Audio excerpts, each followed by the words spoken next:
SS TV వీక్షకులకు బక్రీద్ పండుగ శుభాకాంక్షలు. బక్రీద్ పర్వదినం సందర్భాన్ని వివరిస్తూ ప్రముఖ రచయిత, పలు అవార్డుల గ్రహీత కవి కరీముల్లా రచించిన వ్యాసం మన వీక్షకుల కోసం అందిస్తున్నాం. ముందుగా ఈ గొప్ప సమాచారాన్ని అందజేసిన కవి కరీముల్లా గారికి ధన్యవాదాలు తెలుపుకుంటూ వీడియోలోకి వెళ్దాం.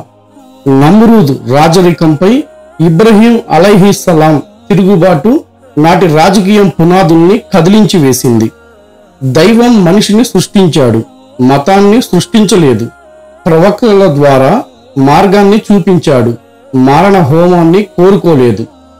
కానీ మనిషి సంపదపై, అధికారంపై తన గుత్తాధిపత్యం కోసం మతం, జాతి, ప్రాంతం, భాష పేరుతోనూ సామ్రాజ్యవాద భావాలతోనూ తన దోపిడీ పెత్తందారీతనంతో సామాజిక, ఆర్థిక అసమానతలను పెంచి బలవంతుడు, బలహీనులు, పాలకుడు, పాలితులు అనే వర్గాలను తయారు చేశాడు. ఇస్లాంలో ఖలీఫా, ప్రతినిధి అనే పదం ఉంది. పాలకుడు, చక్రవర్తి, రాజు ఇలాంటి పదాలు లేవు. ఈ భావజాలంతోనే ప్రవక్తలు బలహీనుల పక్షం వహించి, మీరు తలవంచాల్సింది సమస్త విశ్వాన్ని సృష్టించి జనన మరణాలకు అతీతుడైన ఆ ఒక్క దైవానికే తప్ప మరే ఆధిపత్య శక్తికి తలవంచరాదని ప్రబోధించారు. వారి హక్కుల కోసం ప్రజా చైతన్యాన్ని నిర్మించారు. ఇస్లాంలో ఉన్న పర్వదినాలన్నీ పేదవారితో ముడిపడి ఉన్నవి. దురాచారాలను నిర్మూలించి మనిషిలో అచంచలమైన విశ్వాసాన్ని, ఏకేశ్వరత్వాన్ని, త్యాగ గుణాన్ని పెంపొందించేవే. ఇబ్రహీం అలైహిస్సలాం కాలం వరకు నాటి సమాజంలో నరబలి, దురాచారం ప్రబలంగా ఉండేవి. బలవంతులు బలహీనుల్ని పశువుల్లా కొని తమ మొక్కులకై బలి ఇచ్చేవారు. ఈ దురాచార నిర్మూలన బక్రీద్ లక్ష్యాలలో ఒకటి. ప్రవక్త ఇబ్రహీం అలైహిస్సలాం ఏకేశ్వరత్వాన్ని స్థిరంగా నాటి ఆ మార్గంలో ఎదురైన కఠిన పరీక్షలను ఎదుర్కొని విజయులైన ప్రవక్త. దైవం నరబలి అనే దురాచారాన్ని నిర్మూలించదలచి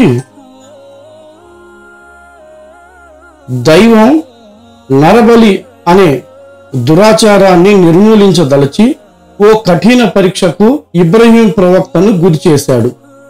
నీకు అత్యంత ప్రియమైన కుమారుడు హజరత్ ఇస్మాయిల్ అలైహిస్సలాంను బలివ్వు అంటూ పరీక్ష పెట్టాడు. ఓవైపు దైవాజ్ఞ, మరోవైపు లేక లేక కలిగిన కుమారునిపై పెంచుకున్న ప్రేమ. అయినా సరే దైవాజ్ఞకు కట్టుబడి బలి ఇచ్చేందుకు సిద్ధపడి కుమారుని అనుమతి కోరగా, దైవాజ్ఞ అయితే మీ చిత్తం అన్నాడు కుమారుడు.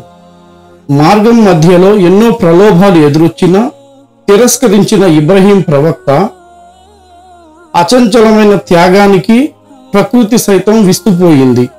బలిపీఠంపై ఉన్న ఇస్మాయిల్ అలైహిస్సలాం శిరస్సు స్థానంలో ఓ మేకను ఉంచి నరబలి అనే దురాచారాన్ని దైవం శాశ్వతంగా నిర్మూలించడమైనది. ప్రవక్త హృదయం సేద తీరింది. దేవుని పేరుతో అప్పటి వరకు ప్రపంచంలో ఉన్న నరబలి అనే దురాచారం కొట్టివేయబడింది. అల్లాహ్ దయామయుడు, మానవ జాతికి ఇదే నా సందేశం అంటూ ప్రవక్త ప్రకటించారు. ఖుర్బానీ అంటే త్యాగం. బక్రీద్ రోజున మీరిచ్చే రక్త మాంసాలు నాకు చేరవు, మీ భయభక్తులు తప్ప.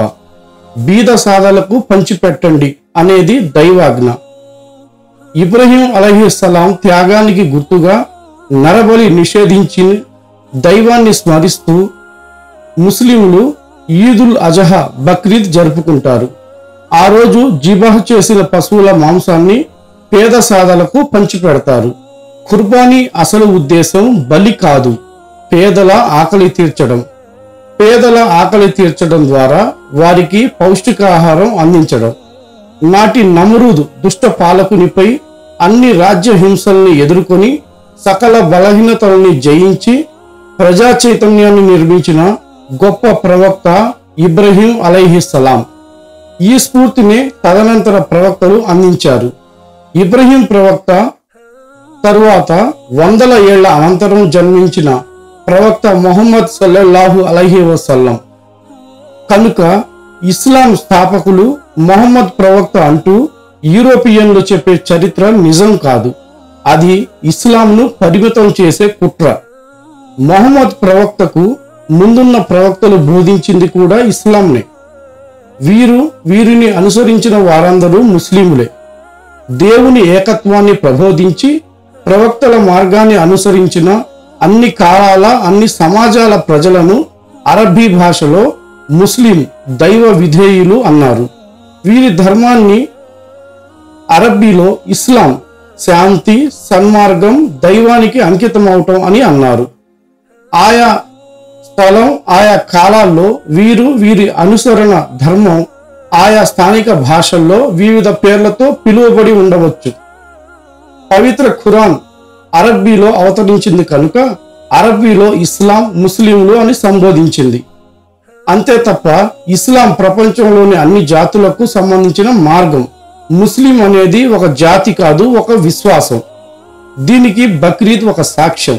మనుషులంతా ఒకటే, ఆ ఒక్క దైవానికే తప్ప భూమిపై మరెవరికి తలవంచరాదని, ఎట్టి ప్రలోభాలకు గురికారాదని, ఎన్ని కష్టాలు ఎదురైనా సత్యంపై స్థిరంగా నిలబడాలని ఈదుల్ అజహా సందేశం ఇస్తుంది.